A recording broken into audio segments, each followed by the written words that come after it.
let's get to our Week 17 takeaways. The season is finally in the books, and I thought there was a lot that was actually surprising about this game.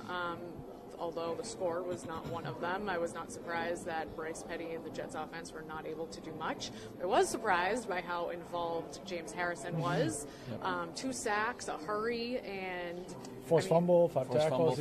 And just on the field a lot more than I thought he would be, and used in different ways than I thought he would be as well. Yeah, I think that everyone kind of expected him to come in to be that third down pass rush specialist, and that's really almost the complete opposite way of how he was used. When the Patriots went into their third down defense in obvious passing situations, he mostly came off the field. That was until the last drive when he had the 2 sacks, but he was used in coverage, he was used as a pass rusher, he was used a lot in the run game, and I think that, it was a nearly perfect performance from James Harrison, and maybe that was just him, on the momentum of getting cut by the Steelers, wanting to prove that he still had something left in the tank, but he looked good in coverage. Obviously, the 2 sacks were huge at the end of the game, not huge as far as the game goes, but just as far as, the Patriots having confidence in this guy that he can perform moving forward, and he was great in the run game too, setting the edge there. The Jets rarely ran at him, and I think what was most noticeable about his performance was just how strong that guy still is. And if you're pushing around 1,000-pound sleds, then yeah, you're probably going to be able to push around an offensive lineman pretty easily, but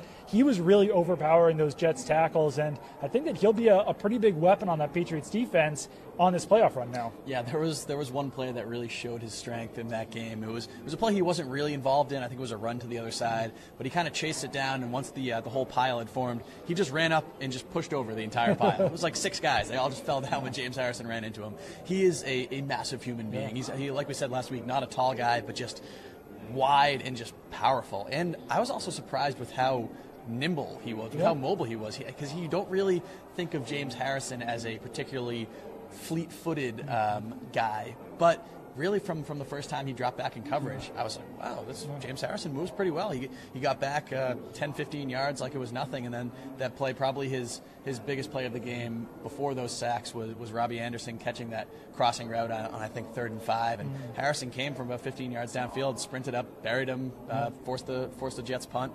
Like you said, pretty much everything you could have hoped to see from James Harrison in this game. And I think that his performance definitely needs to come with the asterisk that it was against the Jets offense, but even for him to be able to get used to the Patriots defense and fit in seamlessly in just a few days. We saw Stephon Gilmore and lots of other players who came in and had all since spring and couldn't quite grasp the Patriots playbook, but the fact that he was able to pick it up that quickly says a lot too. And of course, he's been in the league a long time, but still. Yeah, he's never really played in a defense like this one. He's been in 3-4 defenses. That's kind of what the Patriots are running right now. But Bill Belichick was really impressed after the game at how much work that he put in during the week to be able to pick up as much as he did in 5 days. He came in on Tuesday and was playing 30 snaps, 27 snaps, something like that by Sunday. So yeah, no, very good, better than I expected him to be, and yeah, really positive moving forward there.